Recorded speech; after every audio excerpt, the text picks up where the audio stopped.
naming kalaban. Ang mga kapatiran.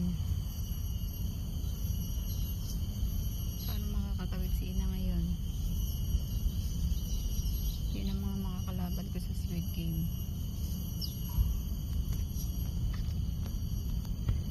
Try natin maglakad. Tapang ng ali, oh. Doon ba sa dumaan, oh?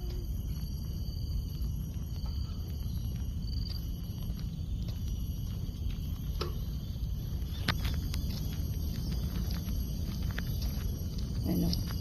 Tuwa kayo si Kiko, si Katrina, nagtutukan pa ang